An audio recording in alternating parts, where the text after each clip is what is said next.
Hello students, आज हम class 12 के एक नया चैप्टर डिस्कशन करेंगे। चैप्टर है reproduction in organisms. Reproduction in organisms.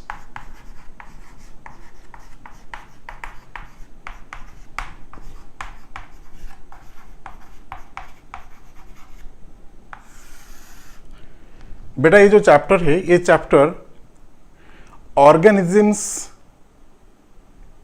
जो है एनवायरनमेंट का जो एक लिविंग कंपोनेंट होता है ऑर्गेनिज्म, वो ऑर्गेनिज्म कैसे अपना कॉपी बनाता है अर्थ सरफेस में, उसी के बारे में हम स्टडी करेंगे। यहाँ पर कुछ सीखेंगे इस चैप्टर से।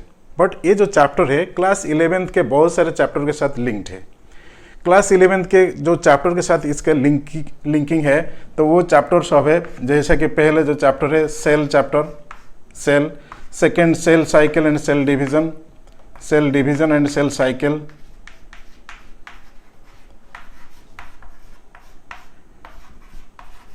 ठीक है।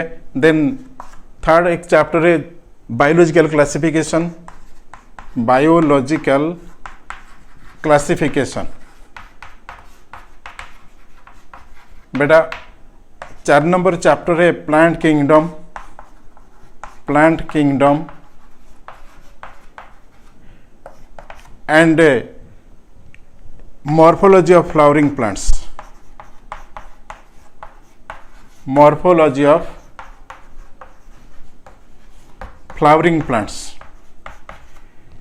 ये जो चैप्टर बहुत इंपॉर्टेंट चैप्टर है फर्स्ट ईयर के, और ये क्लास 11th के बहुत इंपॉर्टेंट चैप्टर है।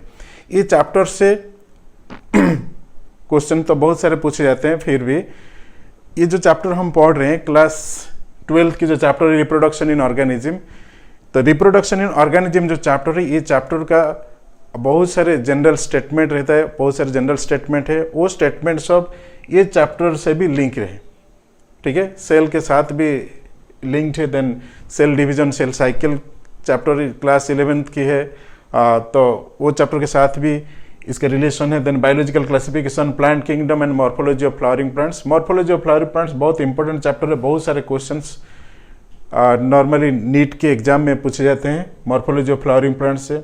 Biological classification also one important chapter. तो ये सब चैप्टर है जो चैप्टर रिप्रोडक्शन ऑर्गेनिज्म के साथ लिंक है, ठीक है।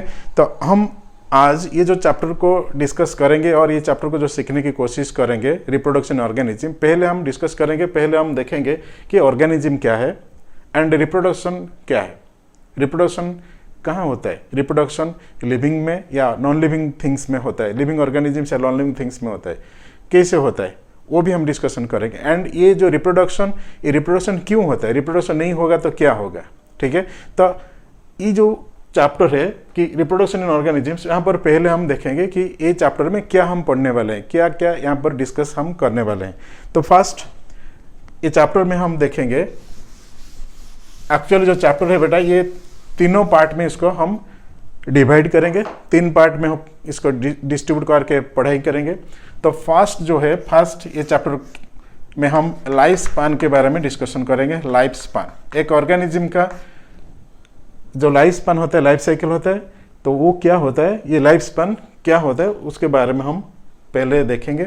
देन हम रिप्रोडक्शन क्या होता है वो भी देखेंगे। रिप्रोडक्शन अगेन ये जो रिप्रोडक्शन होता है, रिप्रोडक्शन को हम यहाँ पर 2 पार्ट में डिवाइड करके उसको समझने की कोशिश करेंगे। पहला पार्ट है asexual mode of reproduction, asexual mode of reproduction, and दूसरा पार्ट है sexual mode of reproduction, sexual reproduction, correct.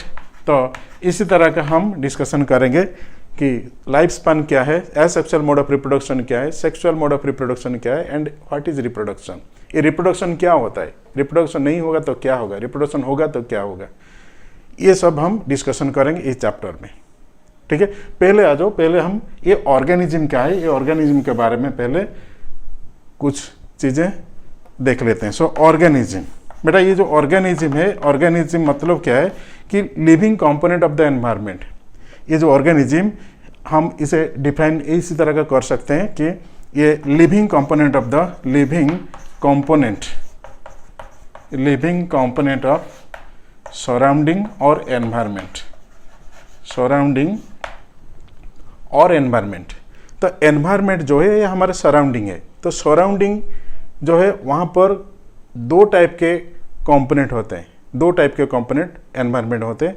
एक तो नॉन लिविंग कंपोनेंट होता है, non living thing, and second one is living part, living component. जो living component है individual, वो living component को हम ऑर्गेनिज्म कहते हैं। ठीक है, ऑर्गेनिज्म वही होता है। ऑर्गेनिज्म बहुत सारे सिमिलर टाइप ऑफ ऑर्गेनिज्म जब भी एक साथ मिल जाते हैं तो अब हम ऑर्गेनिजम्स को एक साथ जब मिलते हैं तो फिर हम उसे पॉपुलेशन भी कहते हैं। पॉपुलेशन बाद कम्युनिटी आता है। इस तरह का हम डिफाइन कर सकते हैं ऑर्गेनिजम्स को। बट हम ये एक ऑर्गेनिज्म को लेके हम डिस्कशन करेंगे अभी कि ये ऑर्गेनिज्म क्या होता है, ऑर्गेनिज्म में ये रिप्रोडक्शन कैसे होता है, रिप्रोडक्शन। तो बेटा जो हम पढ़ेंगे तो पहले हम ये एनसीईआरटी को सामने रख के इसको पढ़ाई करेंगे, सीखेंगे। एनसीईआरटी में जो है वही हम देखेंगे। एग्जैक्टली एनसीईआरटी में क्या है, एनसीईआरटी के हिसाब से क्या क्या पॉइंट दिया गया और क्या ऑर्गेनिज्म के बारे में बताया गया या क्या रिप्रोडक्शन के बारे में बताया गया, सेक्सुअल रिप्रोडक्शन में क्या क्या दिया गया एनसीईआरटी में, वो सब हम बीट बाय बीट और 1 by 1 हमको वो सब देखना पड़ेगा और सीखना पड़ेगा। पूरा एनसीईआरटी को देखना होगा। और पहला मेरा बात ये भी याद रखना कि जब भी पढ़ाई कर रहे हो तो पहले क्लास नोट भी बनाना पड़ेगा, क्लास नोट। अगर अभी तुम पढ़ाई शुरू कर रहे हो, ये चैप्टर पढ़ रहे हो, तो तुम अभी उसका नोट भी बनाना सीखो। नोट कैसे बनाते हैं, वो नोट का जो बनाना ट्रिक्स है, वो ट्रिक्स एक बार तुम्हें पता चल गया तो फिर बाद में ये समरी को रिवीजन करने में आसानी होगा। ठीक है, जब भी कुछ भी चैप्टर तुम पढ़ रहे हो, किसी भी चैप्टर को तुम पढ़ रहे हो, सब्जेक्ट फिजिक्स हो, केमिस्ट्री हो या बायोलॉजी, तो पहले नोट बनाना सीखो। नोट अगर ठीक से बना दिए तो फिर ये पढ़ने में आसानी रहेगा और बार बार रिवीजन हो जाएगा। तो फिर क्वेश्चन प्रैक्टिस भी हो सकता है, डीपीबी तुम्हारा आसान रहेगा, डीपीबी सब कुछ तुम सॉल्व कर सकते हो। ठीक है, तो फिर हम अभी ये लाइफ स्पैन क्या है उसके बारे में देखते हैं। क्या लिखा है एनसीईआरटी में। अकॉर्डिंग टू एनसीईआरटी जो भी है मैं वही बताने वाला हूँ और कुछ ज़्यादा यहाँ पे नहीं बताने वाला हूँ। जो भी एनसीईआरटी में वही एनसीईआरटी के हिसाब से मैं यहाँ पे पढ़ाऊँगा। जो भी पढ़ाऊँगा वो ध्यान से सुनना, अच्छे से सुन के उसको याद रखने की कोशिश करना। तो क्या है लाइफ स्पैन, चलो लाइफ स्पैन बारे में हम अभी बात कर लेते हैं। Life span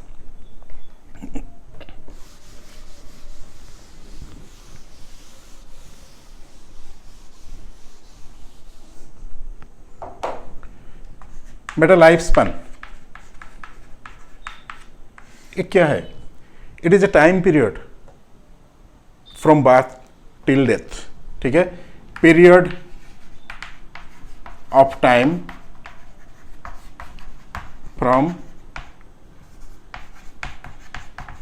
birth till death, period of time from birth till death. तो बर्थ से डेथ तक जो भी टाइम एक ऑर्गेनिज्म के लिए बचा है, जो भी टाइम ऑर्गेनिज्म जीता है, वो टाइम को हम लाइफ स्पैन कहते हैं। यही हुआ लाइफ स्पैन। ये जो लाइफ स्पैन को एक प्रोसेस में अगर देखोगे तो लाइफ स्पैन को हम लाइफ साइकिल भी कह सकते हैं, लाइफ साइकिल भी कह सकते हो, लाइफ साइकिल। तो ये डिफरेंट स्टेजेस के थ्रू में ये लाइफ स्पैन पास होता है। डिफरेंट जो स्टेजेस होता है, जैसे कि पहले चाइल्ड स्टेज आता है या जुवेनाइल स्टेज आता है, फिर ग्रोइंग पीरियड होता है, देन ग्रोइंग पीरियड के बाद मैच्योरिटी आता है, मैच्योरिटी के बाद फिर एजिंग होता है, एजिंग के बाद फिर सीनेसेंस होता है। तो इसी तरह का ये लाइफ स्पैन और लाइफ साइकिल में डिफरेंट स्टेजेस के थ्रू में एक ऑर्गेनिज्म पास कर रहा है। ठीक है, तो जीव जो भी टाइम जीता है अर्थ सरफेस में, वही हुआ लाइफ स्पैन। ये वेरिएबल है, ये जो लाइफ स्पैन है वेरिएबल। ये लाइफ स्पैन सभी के लिए सेम नहीं है। मेरे लिए कुछ अलग है और किसी के लिए और कुछ अलग है, बैक्टीरिया के लिए कुछ अलग है, प्लांट के लिए कुछ अलग है।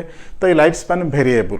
ठीक है, लाइफ स्पैन वेरिएबल मतलब कि ये शॉर्ट भी हो सकता है, शॉर्ट हो सकता है, वेरी शॉर्ट भी हो सकता है, वेरी शॉर्ट लाइफ स्पैन भी हो सकता है, and long life span, very long life span, very long life span भी हो सकता है। तो वेरिएबल लाइफ स्पैन वेरी करता है individual to individual, species to species, that differs. एक स्पेसिस का लाइफ स्पैन हो सकता है कि कुछ फ्यू आवर्स भी हो सकता है, कुछ स्पेसिस का फ्यू डेज तक होता है, कुछ स्पेसिस का फ्यू मंथ या ईयर्स या 1000 ईयर्स इस तरह का भी हो सकता है। सो ये जो लाइफ स्पान है वेरिएबल, ये स्टार्ट्स फ्रॉम, ये जो वेरिएशन होता है, वेरिएशन फ्यू आवर्स से सेवरल 1000 ईयर्स तक होता है। ठीक है, तो वेरिएबल मतलब कि from few hours to several thousand years. Lifespan varies from few hours, few minutes भी हो सकता है, to several thousand years. कुछ ऐसे भी जीव हैं अर्थ सरफेस में कि वो thousands of years तक सर्वाइव कर सकते हैं। इसी तरह का कुछ सीड्स भी है, प्लांट के जो सीड्स होते हैं, वो सीड्स का जो वायबिलिटी होता है, वो वायबिलिटी बहुत दिन तक रहता है, thousands of years तक होता है। ये प्लांट का जो सेक्सुअल रिप्रोडक्शन होता है, रिप्रोडक्शन चैप्टर में, sexual reproduction in flowering plants chapter में ये भी डिस्कस करेंगे हम लोग कि कुछ प्लांट के जो सीड्स होते हैं एंजियोस्पर्मिक प्लांट का, वो सीड जो है वो 1000 ईयर्स तक वो एक्टिव रहता है, मतलब कि वो लाइफ स्पान सीड का बहुत ज़्यादा हो गया। ठीक है ना, तो लाइफ स्पान इसी तरह का हम डिफाइन कर सकते हैं। तो यही हुआ लाइफ स्पान कि जो लाइफ स्पान ये वैरी करता है, बट लाइफ स्पान जो है, लाइफ स्पान वैरी तो करता है, बट ये जो वेरिएशन साइज के हिसाब से या और कुछ मेटाबॉलिक एक्टिविटीज इसी तरह का किसी भी मतलब फैक्टर के ऊपर डिपेंड नहीं करता है। That is not related to size. ठीक है, life span is not at all को रिलेटेड टू साइज। यहाँ पर मैं लिखा कि not correlated to size of individual or species, that is not related to size of individual or species। एक example यहाँ पर रख रहा हूँ बेटा, ये जो साइज है ना, ये साइज कभी कभी सेम भी होता है, साइज डिफरेंट भी होता है, बट लाइफ स्पान भी इसी तरह का वेरी करता है। फॉर एग्जाम्पल, दो बर्ड को हम एग्जाम्पल में लेते हैं, पहला है crow and second one parrot. ये जो एग्जाम्पल्स एनसीईआरटी बुक में दिया हुआ है, यही मैं यहाँ पर साइट कर रहा हूँ। तो ये एनसीईआरटी में दिया गया जो एग्जाम्पल्स है उसे भी तुम्हें याद रखना पड़ेगा और इसी तरह का सीखना पड़ेगा। और नोट में भी, या जो भी समरी नोट तुम बना रहे हो, या एनसीईआरटी में भी तुम नोट साइड में बना सकते हो। एनसीईआरटी का जो बुक है तो चारों तरफ का थोड़ा थोड़ा पेज बचा हुआ है, तो वो उसी तरह वहीं पर भी तुम ये नोट लिख सकते हो और डिफरेंट पेन में भी मार्क कर सकते हो। सो क्रो, तो क्रो का लाइफ स्पान है जितना है, पैरट का लाइफ स्पान उतना नहीं है। क्रो और पैरट दोनों का लाइफ स्पान सेम नहीं है, दो they have same size. Crow का जितना साइज है, पैरट का उतना भी साइज है। ठीक है, तो क्रो का साइज और पैरट का साइज सेम है, पर ये दोनों का लाइफ स्पान बहुत डिफरेंट है। पैरट 140 ईयर्स तक जी सकती है, सो पैरट का लाइफ स्पान 140 ईयर्स है। बट जो क्रो है, क्रो का लाइफ स्पान ये 15-16 ईयर्स का है, 15 to 16 ईयर्स इस तरह का है क्रो का। ठीक है, तो क्रो और पैरट का लाइफ स्पान साइज के हिसाब से अगर देखोगे तो बहुत डिफरेंट है। सिमिलरली अगर हम प्लांट को एग्जाम्पल में लेते हैं तो प्लांट में हम mango tree and people tree को ले सकते हैं एग्जाम्पल में। पीपल ट्री, ये दोनों ट्री का लाइफ स्पान भी बहुत डिफरेंट है। पीपल ट्री 1000 ईयर्स तक सर्वाइव कर सकता है एंड मैंगो ट्री सिर्फ 60-70 ईयर्स तक ये जीता है। तो लाइफ स्पान मैंगो ट्री का बहुत कम है, बट पीपल ट्री का लाइफ स्पान बहुत ज़्यादा है। ठीक है, तो इसी तरह का साइज के ऊपर नॉट डिपेंडेंट, साइज के ऊपर डिपेंडेंट नहीं है। Life span is not at all dependent on size of the organisms और स्पीसीज। तो स्पीसीज का जो साइज होता है वो साइज कभी भी डिपेंडेंट नहीं है, साइज के ऊपर कभी भी लाइफ स्पान डिपेंडेंट नहीं है। और कुछ एग्जाम्पल्स एनसीईआरटी बुक में दिया गया, तो वो एग्जाम्पल्स में लाइफ स्पान कुछ दिया हुआ है और कुछ ब्लैंक छोड़ा है, तो वो एग्जाम्पल्स को हम देख लेते हैं। और एग्जाम्पल्स को भी याद रखना पड़ेगा। एग्जाम्पल्स तो क्या क्या एग्जाम्पल्स में है, तो पहला हुआ एलिफेंट। एलिफेंट बेटा, एलिफेंट का लाइफ स्पान है 60 to 90 ईयर्स। एलिफेंट का लाइफ स्पान हुआ 60 to 90 ईयर्स, 60 to 90 ईयर्स ये लिख के रखना, एलिफेंट, ठीक है। Then rose plant, then rose plant, ये रोज प्लांट का लाइफ स्पैन है 5 to 7 ईयर्स, 5 to 7 ईयर्स। बेटा एलिफेंट का life span 60 to 90 years, rose का 5 to 7 years. Next dog, dog का लाइफ स्पैन है 20 to 50 years, 20 to 50 years. Then banana tree, banana tree, banana tree का life span है up to 25 years, 25 साल तक ये बनाना ट्री सर्वाइव कर सकता है, बनाना ट्री। नेक्स्ट काऊ, बेटा काऊ का लाइफ स्पैन है, काऊ का जो लाइफ स्पैन है 20 to 25 years, 20 to 25 years. Cow का लाइफ स्पैन है 20 to 25 ईयर्स। एलिफेंट का 60 to 90 years. Then dog, sorry rose plant का, रोज प्लांट जो गुलाब का फूल है, तो वो प्लांट का एक्चुअली लाइफ स्पैन है 5 to 7 ईयर्स। देन डॉग का लाइफ स्पैन 20 to 50 ईयर्स, 20 से 50 साल। देन बनाना ट्री का लाइफ स्पैन है 25 ईयर्स, 25 साल। काऊ, काऊ का लाइफ स्पैन है 20 to 25 ईयर्स। और जो है हॉर्स, हॉर्स बेटा उसका 60 ईयर्स तक लाइफ स्पैन है, हॉर्स, हॉर्स का life span 60 years. Then fruit fly, fruit fly, ये फ्रूट फ्लाई ड्रोसोफिला है, तो ड्रोसोफिला का, ड्रोसोफिला जो है इसका लाइफ स्पैन है 40 to 50 डेज, 40 to 50 डेज, ठीक है। Next rice plant, rice plant, rice plant का life span 3 to 7 months, 3 to 7 months life span. Next banyan tree,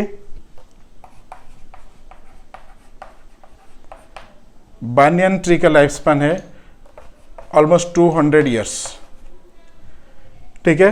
बेटा ये जो है एनसीईआरटी में है, बट ये ब्लैंक छोड़ दिया था, तो मैं वही सब बताई यहाँ पे कि एलिफेंट का लाइफ स्पैन क्या है 60 to 90 ईयर्स। रोज का लाइफ स्पैन, रोज प्लांट जो है उसका लाइफ स्पैन है 5 to 7 years. Dog life span है 20 to 50 years, 20 to 50 years. Then banana tree का लाइफ स्पैन है 25 ईयर्स। काऊ का life span 20 to 25 years. Horse का life span 60 years. Fruit fly का लाइफ स्पैन 40 to 50 डेज। सिर्फ 1 या 1.5 महीना तक ये जीता रहता है fruit fly. Then rice plant का life span 3 to 7 months and banyan tree का लाइफ स्पैन है 200 ईयर्स, ठीक है। बेटा ये हो गया लाइफ स्पैन। तो लाइफ स्पैन जो है हम ये स्टडी किए कि लाइफ स्पैन वेरिएबल है, लाइफ स्पैन कभी भी फिक्स नहीं है, लाइफ स्पैन सभी के लिए सेम नहीं है, लाइफ स्पैन वेरी करता रहता है। इंडिविजुअल टू इंडिविजुअल और species to species life span different होता है। डिफरेंट मतलब किसी का बहुत कम, किसी का बहुत बेसी, या किसी का मॉडरेट, इस तरह का लाइफ स्पैन होता है, ठीक है। ये हुआ लाइफ स्पैन। ओके, नेक्स्ट बेटा हम ये पढ़े कि लाइफ स्पैन, हम ये जब डिस्कशन किए, जो भी सीखे, तो लाइफ स्पैन के बारे में कुछ सीखें। बट ये जो लाइफ स्पैन है, लाइफ स्पैन का अंत में क्या होता है कि हम यहाँ पर एक कंडीशन स्टडी किए कि फ्रॉम बर्थ टिल डेथ, तो डेथ इज सर्टन। यहाँ पर अगर बर्थ हुआ है तो किसी का जन्म हुआ है तो फिर डेफिनेटली मृत्यु सुनिश्चित, डेफिनेटली होगा मृत्यु और डेफिनेटली डेथ होगा। So death is certain, death is certain, ठीक है। Death is certain, that means कि no one on this planet और अर्थ सरफेस इज इमोर्टल, कोई भी अमर नहीं है। यहाँ पर जो भी जन्म ले डेफिनेटली उसको मृत्यु प्राप्त होगा, ठीक है। So no one is, no species is immortal, no species is immortal. Immortal means कोई अमर नहीं है। इमोर्टल मतलब कि किसी को भी मृत्यु हो सकता है, कभी भी हो सकता है। So death is certain, no one is immortal except, that means ये जो इमोर्टल लिखा हुआ है, तो इमोर्टल मीन्स कि कुछ केसेस में ये इमोर्टल वर्ड एप्लीकेबल नहीं है। एग्जाम्पल कुछ यूनिसेलुलर और सिंगल सेल ऑर्गेनिजम्स, ठीक है, ये जो एक्सेप्शन होता है, एक्सेप्शन यूनिसेलुलर ऑर्गेनिजम्स। बेटा यूनिसेलुलर ऑर्गेनिजम्स क्या होता है? जो भी ऑर्गेनिज्म का एक ही सेल होता है, एक ही सेल में सब एक्टिविटी होता है, हर एक्टिविटी सिंगल सेल में होता रहता है, तो वही ऑर्गेनिज्म को हम यूनिसेलुलर ऑर्गेनिज्म कहते हैं, ठीक है। यूनिसेलुलर ऑर्गेनिज्म में एग्जाम्पल अगर तुम यहाँ पे लोगे तो एमीबा को ले सकते हो, amoeba, then some protozoa are also paramecium, then bacteria, yeast, इसी तरह का बहुत सारे यूनिसेलुलर ऑर्गेनिजम्स हैं जो कि उनका डेथ नहीं होता है। अगर अनफेवरेबल कंडीशन हुआ, अनफेवरेबल कंडीशन आया तो फिर डेथ हो सकता है, बट नॉर्मली क्या होता है कि जो भी सेल होता है इनका, वो सेल एक सेल से दो सेल हो जाता है, डिवाइड कर जाता है, माइटोसिस या फिर ये बाइनरी फिशन, इस तरह का सेल डिवाइड कर जाता है, डिवीजन हो जाता है। सेल डिवीजन होने के बाद एक पेरेंट सेल से दो डॉटर सेल बनते हैं। सपोज करें एक बैक्टीरिया का सेल है, ये जो बैक्टीरिया का सेल है ये जब डिवीजन करता है तो ये बैक्टीरिया सेल का दो डॉटर सेल बनते हैं, ठीक है। ये जो दो डॉटर सेल बने हैं तो पेरेंट सेल डिवाइड हो गया और डिवीजन होने के बाद दो डॉटर सेल यहाँ से बन के। इसी तरह का एमीबा में होता है, एमीबा में भी इस तरह का डिवीजन होता है। एक पेरेंट सेल जब डिवाइड करता है तो फिर दो डॉटर सेल यहाँ से बनते हैं, ठीक है। तो यहाँ पर हम डिस्कशन अभी किए कि death is certain, no one is immortal here, किसी का भी यहाँ पर अमर और हर जो इंडिविजुअल्स होते हैं इमोर्टल नहीं होते, सभी इंडिविजुअल का डेथ सुनिश्चित है, डेथ होता ही होता है। एक्सेप्शन हो गया हमारा यूनिसेलुलर ऑर्गेनिजम्स, ठीक है, यूनिसेलुलर ऑर्गेनिजम्स, ठीक है। अभी और एक बात हम कर लेते हैं बेटा, देखो जो भी ऑर्गेनिजम्स है आर्थ सरफेस पे, वो ऑर्गेनिजम्स का जो डिस्ट्रीब्यूशन पैटर्न है, बहुत सारे वेराइटी ऑफ ऑर्गेनिजम्स आर्थ सरफेस में एग्जिस्ट कर रहे हैं। बट एक बात यहाँ पे ध्यान देना पड़ेगा कि जब अर्थ का इवोल्यूशन हुआ, अर्थ सरफेस जब बना, तो अभी जो भी ऑर्गेनिज्म इनिशियली अर्थ सरफेस में इवॉल्व हुए या ओरिजिनेट हुए, तो वो सब अर्लीस्ट जो ऑर्गेनिजम्स थे, अर्लीस्ट ऑर्गेनिजम्स, ये जो ऑर्गेनिजम्स, इनका लाइफ स्पैन वेरी शॉर्ट होगी, लाइफ स्पैन वेरी शॉर्ट होगी, क्योंकि तभी एनवायरमेंटल कंडीशंस जो कंडीशन होता है, एटमॉस्फेरिक कंडीशन, वो इतना फेवरेबल नहीं हुआ होगा। तो इसीलिए जो भी अर्लीस्ट ऑर्गेनिजम्स होंगे उनका लाइफ स्पैन वेरी शॉर्ट होगा। फिर वो जो ऑर्गेनिजम्स में इवोल्यूशन हुआ, तो इवोल्यूशन के बाद लाइफ स्पैन ग्रेजुअली इंक्रीज हुआ, लाइफ स्पैन इंक्रीज्ड,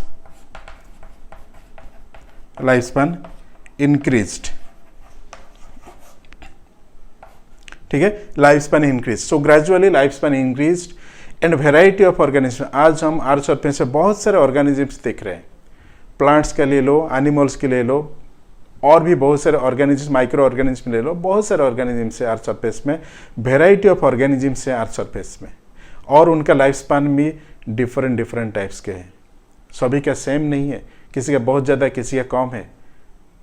तो ये जो different organisms existing on the earth surface, यही है बायोडाइवर्सिटी,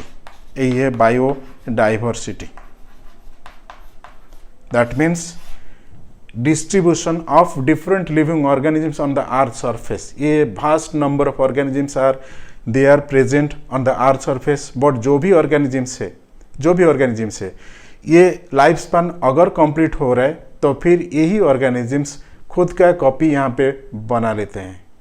खुद का कॉपी मतलब क्या है? एक टाइप का इंडिविजुअल, एक टाइप का स्पीसीज जब उसका डेथ होने वाला है तो डेथ होने से पहले ये सब इंडिविजुअल्स अपना जैसा बहुत सारे डॉटर इंडिविजुअल्स यहाँ पर बना लेते हैं। तो जो डॉटर इंडिविजुअल्स बना देते हैं तो वो प्रोसेस को हम यहाँ पर रिप्रोडक्शन कहेंगे। ठीक है, रिप्रोडक्शन कहेंगे। So vast number of organisms still now, जो भी ऑर्गेनिजम्स अभी भी अर्थ सरफेस पे है वो सब कैसे आज तक सर्वाइव किए हैं। एक ऑर्गेनिज्म, अगर सोच लो कि एक ऑर्गेनिज्म इवॉल्व हुआ या ओरिजिनेट हुआ, अगर उसका लाइफ स्पैन सपोज हम कहें कि ये 50 ईयर्स का है, तो 50 ईयर्स के बाद उसका डेथ तो श्योर है। डेथ होने के बाद फिर क्या होगा? डेथ होने के बाद वो ऑर्गेनिज्म तो एक्सटिंक्ट हो गया, completely eliminated from the earth surface. फिर उसी तरह का ऑर्गेनिज्म कैसे फिर ओरिजिन हुए? नहीं, ये कंप्लीटली एक्सटिंक्ट ऐसे नहीं होते हैं। जो ऑर्गेनिज्म बने हैं, जो ऑर्गेनिज्म ओरिजिन हुए, वो ऑर्गेनिज्म एक प्रोसेस के थ्रू में अपना जैसा कुछ डॉटर इंडिविजुअल्स वो क्रिएट करते हैं और जनरेट करते हैं। वो जो प्रोसेस में जनरेट होते हैं डॉटर इंडिविजुअल्स, वही प्रोसेस को हम यहाँ पे रिप्रोडक्शन बोलेंगे। ठीक है, वही होगा रिप्रोडक्शन। तो हम अभी रिप्रोडक्शन को आते हैं। इतना तक लाइफ स्पैन हो गया। अभी हम रिप्रोडक्शन के बारे में डिस्कस करेंगे। रिप्रोडक्शन क्या है, रिप्रोडक्शन कैसे होता है, ये हम अभी बात करेंगे। रिप्रोडक्शन, ठीक है।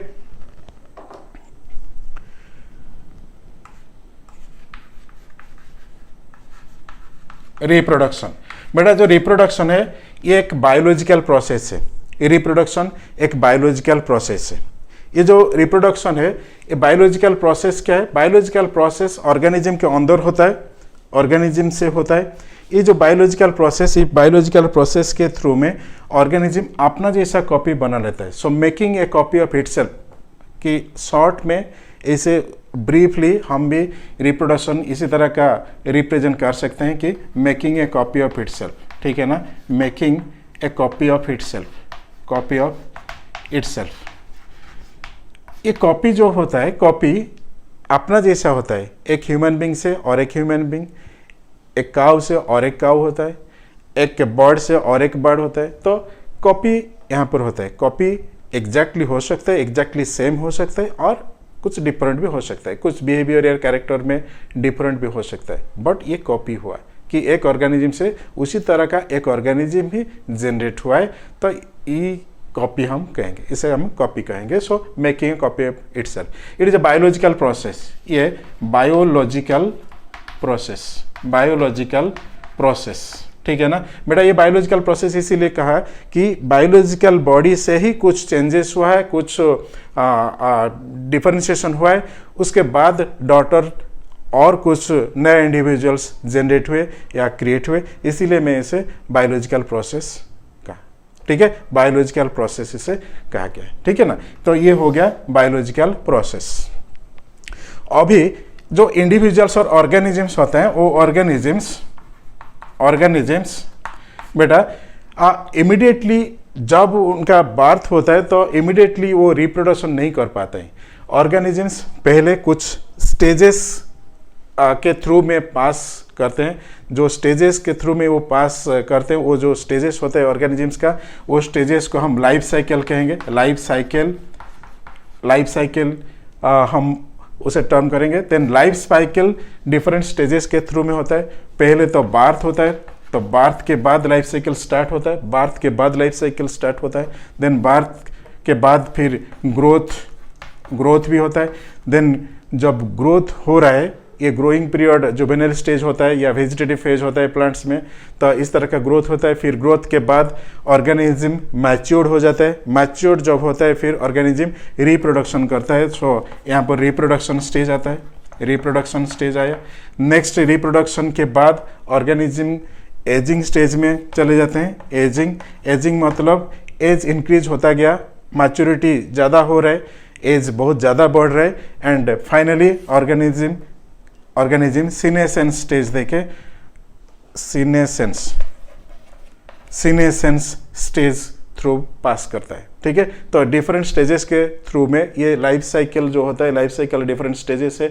फर्स्ट हुआ बर्थ हुआ, सेकंड ग्रोथ, देन बेटा reproduction, next ageing, then senescence. इसी तरह का डिफरेंट स्टेजेस के थ्रू में एक ऑर्गेनिज्म पास करता है। और ये जो स्टेजेस होते हैं, ये स्टेजेस में जो इम्पोर्टेंट स्टेज होता है वो है रिप्रोडक्शन। रिप्रोडक्शन स्टेज में क्या होता है कि एक रिप्रोडक्शन स्टेज में एक ऑर्गेनिज्म अपना जैसा कॉपीज बना लेता है। यही रिप्रोडक्शन, ये रिप्रोडक्शन को हम यहाँ पे डिस्कशन करेंगे। ये रिप्रोडक्शन जब एक ही पेरेंट सिंगल पेरेंट इन्वॉल्व होता है, कभी रिप्रोडक्शन में एक ही पेरेंट जब इन्वॉल्व होता है तो वो टाइप का वो जो रिप्रोडक्शन प्रोसेस होता है वो रिप्रोडक्शन को हम असेक्सुअल रिप्रोडक्शन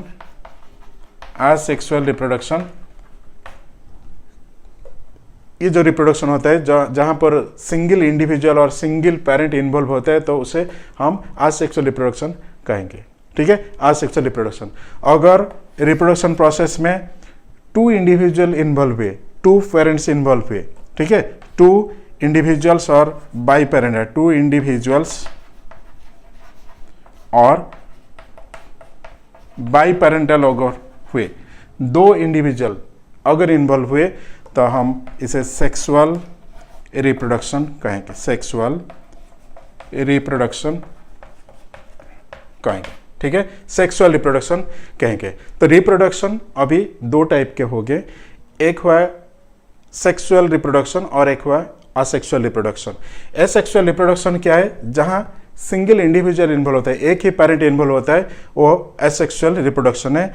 और किसी रिप्रोडक्शन प्रोसेस में दो पेरेंट इन्वॉल्व हुए या दो इंडिविजुअल इन्वॉल्व हुए या दो स्पेसीज इन्वॉल्व हुए तो हम उसे सेक्सुअल मोड ऑफ रिप्रोडक्शन कहेंगे। जस्ट ये पेरेंट को लेके और इंडिविजुअल को लेके हम दोनों का डिफरेंशिएट किए। और भी डिफरेंसेस है ये सेक्सुअल रिप्रोडक्शन और सेक्सुअल रिप्रोडक्शन, और क्या क्या फीचर्स है वो हम अभी देखेंगे, क्या क्या फीचर्स, इंपॉर्टेंट फीचर्स है।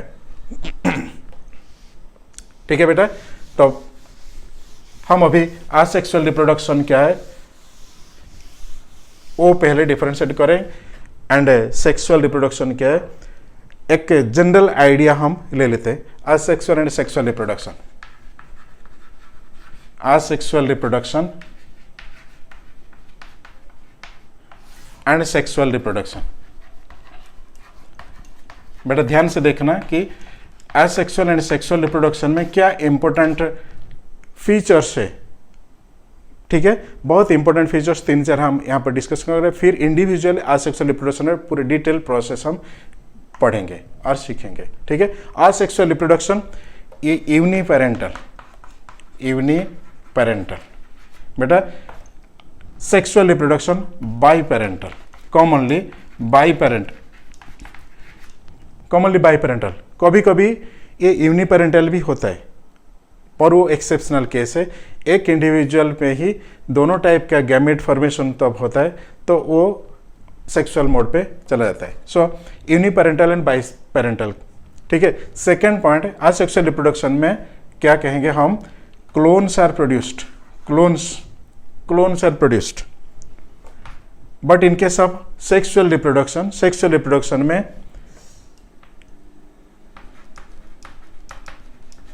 वेरिएशन इन ऑफस्प्रिंग्स जो भी प्रोड्यूस होते हैं सेक्सुअल रिप्रोडक्शन में वो डिफरेंट होते हैं, सेम नहीं हो सकते। ठीक है, डिफरेंस रहता है, डिफरेंट टाइप्स का ऑफस्प्रिंग्स प्रोड्यूस होते हैं। बेटा ये फर्स्ट पॉइंट हो गया uniparental, biparental, second clones, variation in offsprings, and third point हम डिस्कस करेंगे अभी। थर्ड पॉइंट मे और मे नॉट प्रोड्यूस, मे और मे नॉट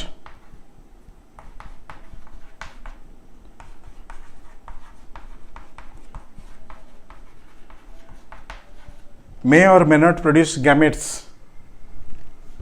यहां पर गैमेट्स आर प्रोड्यूस्ड,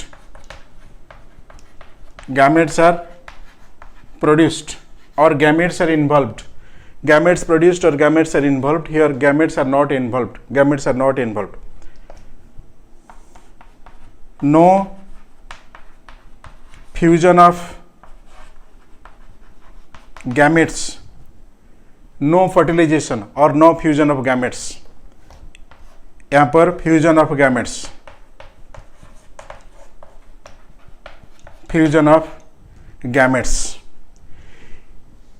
ये 4 पॉइंट बहुत इंपॉर्टेंट है asexual and sexual mode reproduction में।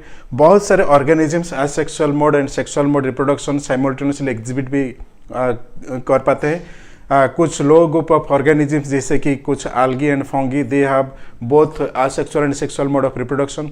समटाइम्स क्या होता है कि जब रैपिड रेट में रिप्रोडक्शन होना चाहिए और रिप्रोडक्शन बहुत ज़्यादा चाहिए तो अभी ऑर्गेनिजम्स असेक्सुअल मोड पे भी रिप्रोडक्शन कर सकते हैं। सो ये प्रोसेस रैपिड है, रैपिड, ये स्लो है। Asexual method of reproduction, very rapid method of reproduction, and sexual mode of reproduction is very slow. Then simple process, ये प्रोसेस बहुत सिंपल है। सेक्सुअल मोड ऑफ रिप्रोडक्शन ये कॉम्प्लेक्स, ठीक है। तो इसी तरह का asexual and sexual mode of reproduction में बहुत सारे इंपॉर्टेंट पॉइंट्स हैं। मैं यहाँ पर सिर्फ 6-7 पॉइंट को यहाँ पर रखा हूँ, ये पॉइंट को नोट किया। तो ये जो पॉइंट है बहुत इंपॉर्टेंट है, इसे पहले याद रखने की कोशिश करो, समझने की कोशिश करो। तो सेक्सुअल और एसेक्सुअल रिप्रोडक्शन जो होता है हम ये पॉइंट को लेके भी डिफरेंशिएट कर सकते हैं। अभी हम इंडिविजुअली असेक्सुअल रिप्रोडक्शन क्या है, सेक्सुअल मोड ऑफ रिप्रोडक्शन क्या है वो देखेंगे, ठीक है। तो पहले आ जाओ असेक्सुअल मोड ऑफ रिप्रोडक्शन क्या है, पहले वो देख लेते हैं।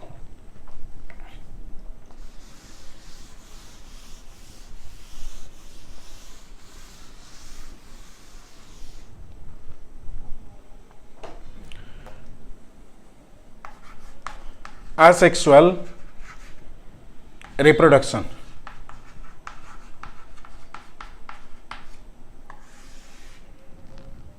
जो भी पॉइंट्स अभी मैं डिस्कस किया, जो भी पॉइंट मैं आपको सिखाने की कोशिश किया, वही पॉइंट बहुत इंपॉर्टेंट है। तो वो जो पॉइंट है पहले वो पॉइंट को समझने की फिर एक बार कोशिश कर रहे हैं, ठीक है। पहले वो सब पॉइंट को हम समझने की कोशिश करते हैं। So single individual is involved, single individual is involved, ठीक है। That's why it is also called as uniparental, that is why ये यूनिपेरेंटल भी कहा जाता है, यूनिपेरेंटल, ठीक है बेटा। देन मे और मे नॉट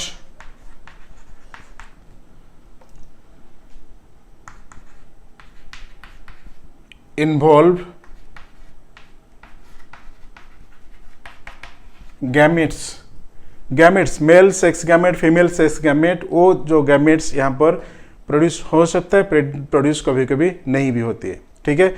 ये होता भी है, नहीं भी होता है। एग्जाम्पल्स भी मैं दे सकता हूँ कि जो हनी भी होता है और पार्थेनोजेनेसिस कैसे होता है, तो वहाँ पर गैमेट प्रोड्यूस होते हैं पर वहाँ पर वो सिंगल जो गैमेट होते हैं उसी गैमेट से ही न्यू इंडिविजुअल जनरेट होते हैं, ठीक है। तो वो पार्थेनोजेनेसिस प्रोसेस, गैमेट फॉर्मेशन हो रहा है, बट गैमेट फॉर्मेशन होने के बाद भी वहाँ पर गैमेट फ्यूजन नहीं होता है। विदाउट गैमेट फ्यूजन वहाँ पर न्यू इंडिविजुअल जनरेट हो सकते हैं, तो वो जो प्रोसेस होता है पार्थेनोजेनेसिस। एक्सेप्शनल केस यहाँ पर, तो पार्थेनोजेनेसिस एक शॉर्ट नोट में लिख सकते हो, पार्थेनोजेनेसिस, गैमेट्स प्रोड्यूस होते हैं, ठीक है। तो न्यू इंडिविजुअल्स हम यहाँ वो कह सकते हैं, new individuals formed from gametes without fertilization, ठीक है बेटा। New individuals are formed from the gametes without fertilization, बिना फर्टिलाइजेशन गैमेट से न्यू इंडिविजुअल फॉर्मेशन होता है, तो वो होता है पार्थेनोजेनेसिस, ठीक है बेटा। एक कंडीशन है, मे और may not involve gametes. Then next very important point, progeny. Progeny मतलब चिल्ड्रेन और ऑफस्प्रिंग, प्रोजेनी और offsprings are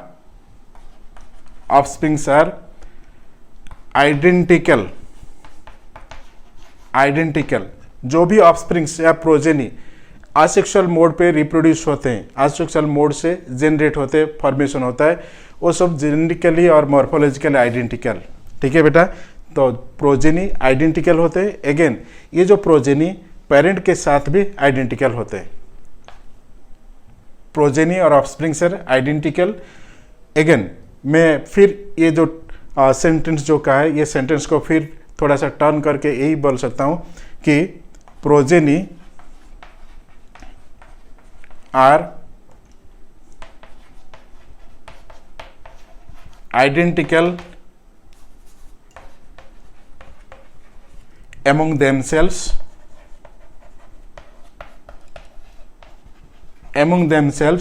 and to their parents, बेटा ये जो लाइन पहले जो मैं बताया वो लाइन को फिर थोड़ा सा इलेबोरेट में कर दिया कि progeny are identical among themselves and to their parents, parent के साथ भी आइडेंटिकल है। ये जो प्रोजेनी है उनका जो कंडीशन रहता है जेनेटिकल और मॉर्फोलॉजिकल जो फीचर्स रहता है, वो फीचर वो जो बच्चे होते हैं, बच्चे के सब बच्चे आइडेंटिकल होते हैं और ये बच्चे भी पेरेंट के साथ भी आइडेंटिकल होते हैं। ठीक है, पेरेंट के साथ भी आइडेंटिकल और among themselves they are also identical. ठीक है, ये हो गया कुछ पॉइंट। नेक्स्ट पॉइंट,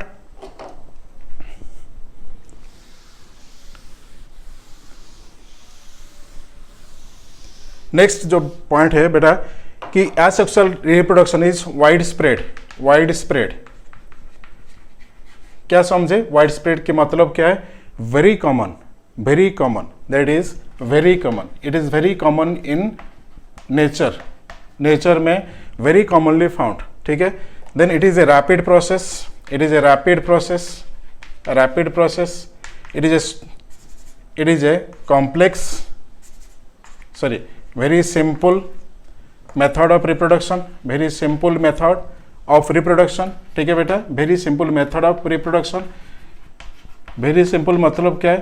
ज़्यादा कॉम्प्लेक्सिटी यहाँ पर इन्वॉल्व नहीं होता है, very simple method of reproduction. ठीक है बेटा, नेक्स्ट है कि ये जो रिप्रोडक्शन प्रोसेस ये नॉर्मली कहाँ पे देखा जाता है? ये जो रिप्रोडक्शन नॉर्मली हम लो ग्रुप ऑफ ऑर्गेनिजम्स पे ज़्यादातर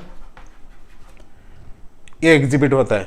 बहुत सारे लो ग्रुप ऑर्गेनिजम्स में ये रिप्रोडक्शन बहुत ज़्यादा दिखता है। सो लो ग्रुप ऑफ ऑर्गेनिजम्स पे ये एसेक्सुअल मोड ऑफ रिप्रोडक्शन ज़्यादातर हम देख सकते हैं। ठीक है, लो ग्रुप ऑफ ऑर्गेनिजम्स में फिर कौन हो सकते हैं?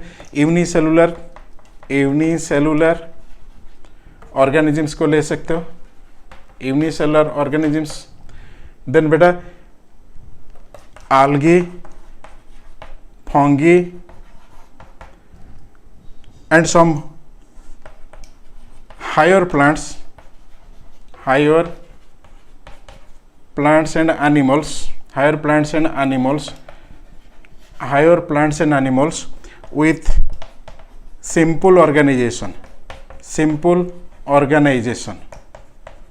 ठीक है बेटा, कि कुछ हायर प्लांट्स और एनिमल्स में भी एसेक्सुअल मोड ऑफ रिप्रोडक्शन है और वो ऑर्गेनिजम्स का सिंपल ऑर्गेनाइजेशन होता है। Simple organisation, body organisation very simple होता है।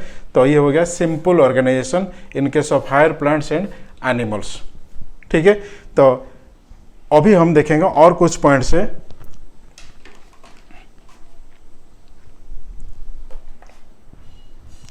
बेटा ये जो लो ग्रुप ऑफ ऑर्गेनिजम्स के बारे में मैं बताया, तो ये बेसिकली फेवरेबल कंडीशन में होता है।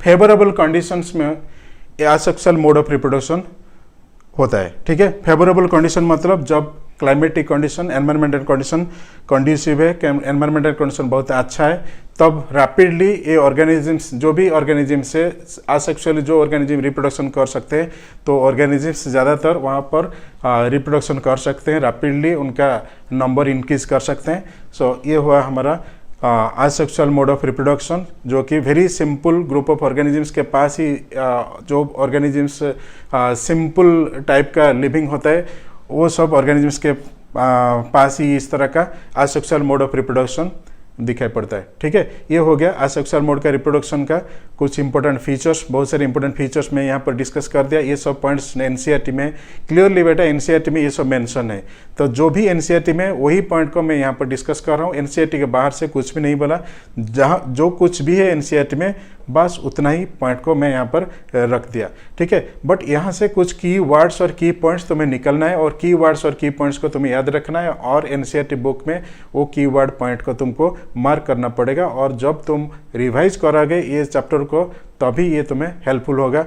कैसे ये चैप्टर को बहुत जल्दी और क्विकली रिवाइज कर सकते हो। ज़्यादातर रिविजन होगा तो क्वेश्चन प्रैक्टिस में बहुत हेल्पफुल होगा। क्वेश्चन प्रैक्टिस ज़्यादा होगा या डीपीपी तुम्हारा ज़्यादा होगा तो फिर क्वेश्चन जो भी तुम फेस करोगे, पहले जो भी क्वेश्चन तुम्हें फेस करोगे नीट एग्जाम में फेस करोगे, वो सब इजीली और आसानी से तुम सॉल्व कर सकते हो, वर्कआउट कर सकते हो। ठीक है बेटा, तो पहले ये जो मैं पढ़ा रहा हूँ, जो भी कुछ तुम्हें अभी तक सीखा है, जो पॉइंट मैं बताया, ये सब एनसीईआरटी में है। तुम्हें ये सब को क्लास नोट बनाना है। क्लास नोट के हिसाब से तुम्हें फिर पढ़ना भी है, बार बार रिवीजन भी करना है।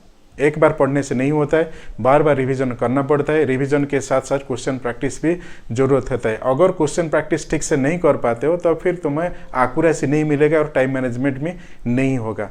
जब भी पढ़ाई करो, अभी सपोज करो मेरे साथ तुम पढ़ाई करो, वीडियो को देख के तुम पढ़ाई करो, मैं कुछ लिख रहा हूँ यहाँ पर, तुम्हें ये सब जो भी पॉइंट तुम्हें अच्छा लगे, जो पॉइंट को मैं मार्क कर रहा हूँ, जो पॉइंट को बोल रहा हूँ कि एक्सप्लेन कर रहा हूँ, वो पॉइंट को तुम अगर ठीक से नोट करके रख लिया तो फिर रिवीजन करने में आसानी रहेगा और फिर बाद में वो बार बार तुम रिवीजन भी ठीक से कर सकते हो। ठीक है बेटा, अब अभी हम यहाँ पर एग्जाम्पल्स देखेंगे कि असेक्सुअल मोड ऑफ रिप्रोडक्शन कहाँ कहाँ होता है, कैसे होता है। तो बुक में क्लियरली मेंशन है, एनसीईआरटी बुक में क्लियरली मेंशन है कि Monera and protista group, Monera and protista, ये दोनों ग्रुप में वेरी कॉमनली ये जो ऑर्गेनिजम्स है यूनिसेलुलर ऑर्गेनिजम्स है। मोनेरा भी यूनिसेलुलर है। मोनेरा मतलब बैक्टीरिया ग्रुप को हम रिप्रेजेंट करते हैं। फिर जो प्रोटिस्टा हुआ है मेरा, तो प्रोटिस्टा भी एक प्रोटोजोआ टाइप का ऑर्गेनिज्म है, प्रोटोजोआ है। तो ये भी यूनिसेलुलर ऑर्गेनिजम्स और मोनेरा भी यूनिसेलुलर ऑर्गेनिजम्स। यहाँ पर मोनेरा और प्रोटिस्टा में दोनों की केस में असेक्सुअल मोड ऑफ रिप्रोडक्शन ज़्यादातर होता है, वेरी कॉमनली ऑब्जर्व करते हैं। ठीक है, बट कभी कभी क्या होता है कि यहाँ पर भी सेक्सुअल मोड ऑफ रिप्रोडक्शन भी दिखाई पड़ता है, कभी कभी होता है, बट वो सेपरेट कंडीशन में होता है। जब कंडीशन ठीक नहीं रहता है तो ये सेक्सुअल मोड पे ये ऑर्गेनिजम्स चले जाते हैं, सेक्सुअल रिप्रोडक्शन कर लेते हैं। ठीक है, बट ये नॉर्मल कंडीशन में commonly they show asexual mode of reproduction. ठीक है, अभी हम देखेंगे ये मोनेरा प्रोटिस्टा में कैसे क्या रिप्रोडक्शन प्रोसेस हो रहा है।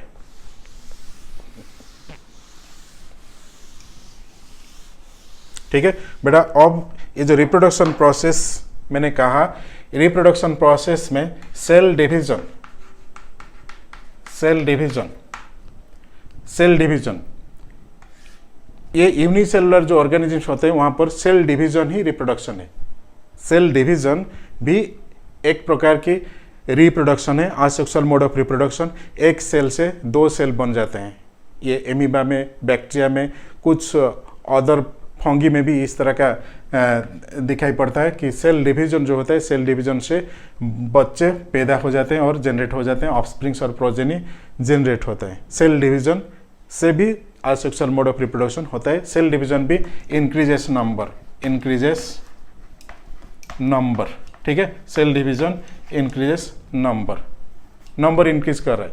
प्रोजेनी या डॉटर ऑफस्प्रिंग का नंबर इंक्रीज हो रहा है सेल डिवीजन से। एक एग्जाम्पल ले लेते हैं कि ये तुम्हारा एक एमीबा जब डिवीजन करता है पहले,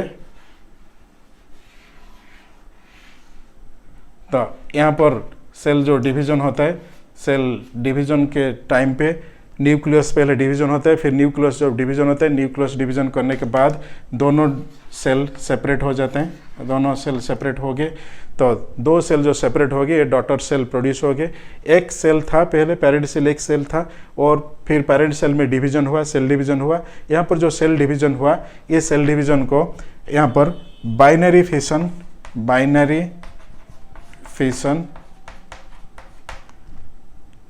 कहा गया, बाइनरी फिशन, ठीक है, बाइनरी फिशन। तो सेल डिवीजन माइटोसिस भी हो सकता है, माइटोसिस भी हो सकता है। सो कुछ ऑर्गेनिज्म माइटोसिस भी करते हैं।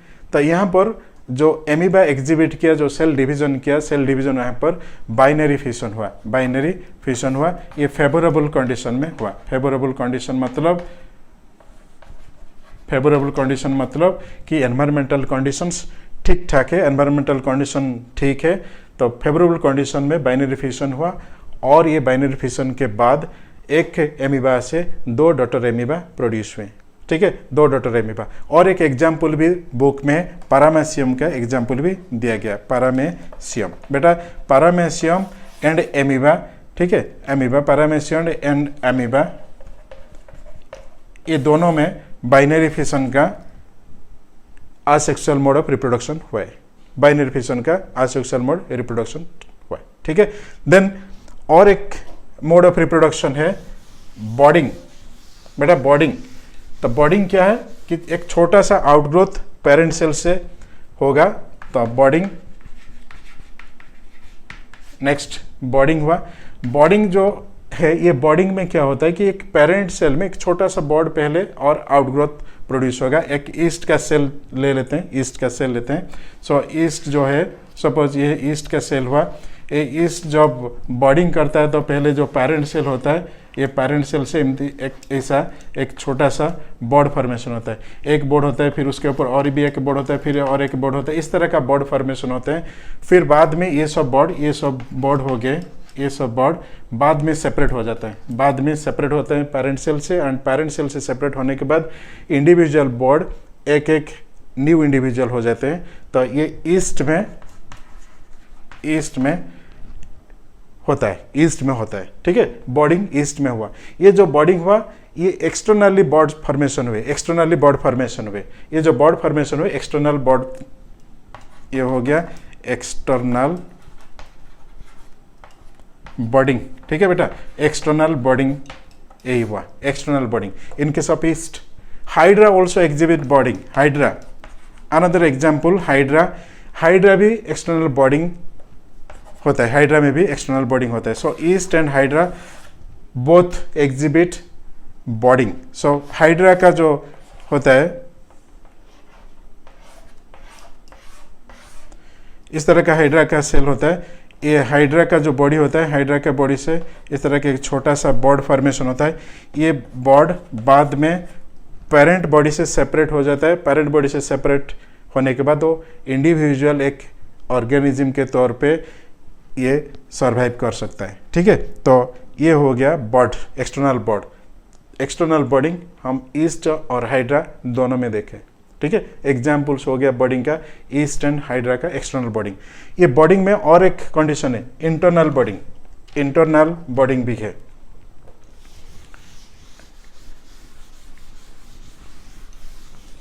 इंटरनल बॉडिंग, बेटा इंटरनल बॉडिंग स्पॉन्जेस में है। And buds are called gemmules. The boards in case of sponge are called gemmules.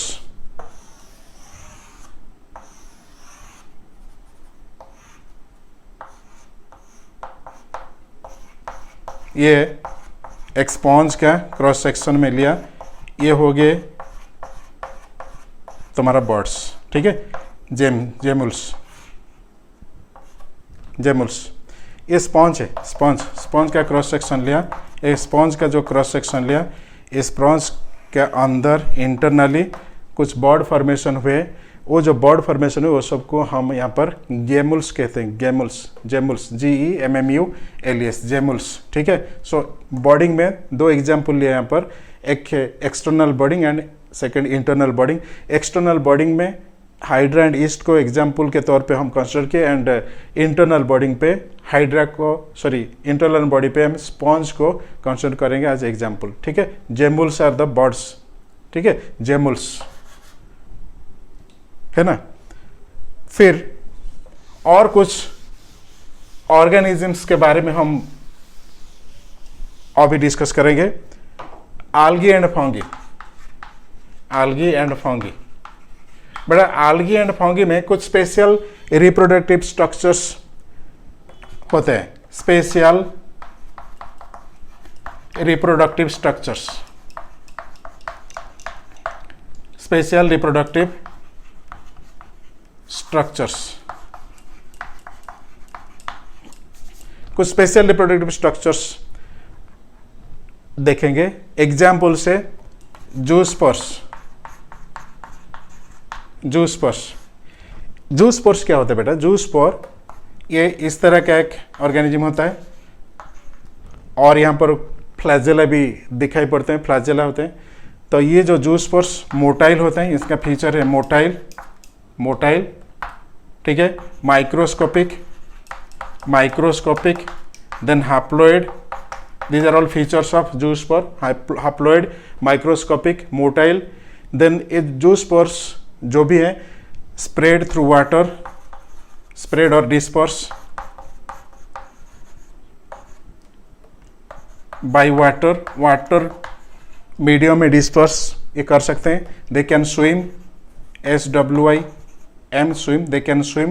These are the typical features of zoospores, motile, microscopic, haploid. They disperse by water and they can swim in water. ठीक है, पानी में ये swim कर सकते हैं। ठीक है, तो जूस्पर्स हो गए। ये बहुत सारे ऑर्गेनिज्म में जूस्पर दिखाई पड़ता है। एग्जाम्पल, एक एग्जाम्पल एनसीईआरटी में दिया हुआ है। एग्जाम्पल है क्लाइमेडोमोनास, क्लाइमेडोमोनास। ये एग्जाम्पल याद रखना पड़ेगा बेटा, ये एग्जाम्पल बहुत इंपॉर्टेंट। जो भी एग्जाम्पल्स एनसीईआरटी में, वो एग्जाम्पल बहुत इंपॉर्टेंट। एग्जाम्पल को याद रखना, जैसे भी हो पढ़ना, जैसे भी हो याद रखना पड़ेगा। एग्जाम्पल भी बहुत सारे क्वेश्चन में आते हैं, पूछे जाते हैं।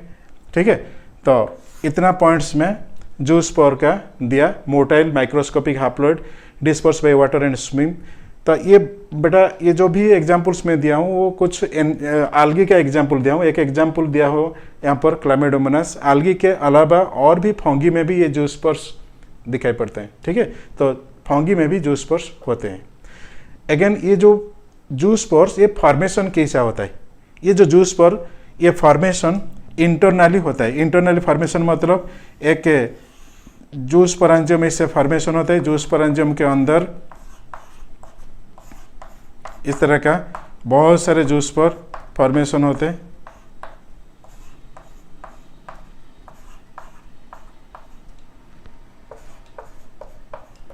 ठीक है, ये हो गया जूस्पोरेंजियम। इसे जूस्पोरेंजियम, ये स्ट्रक्चर जो है ना जूस्पोरेंजियम है।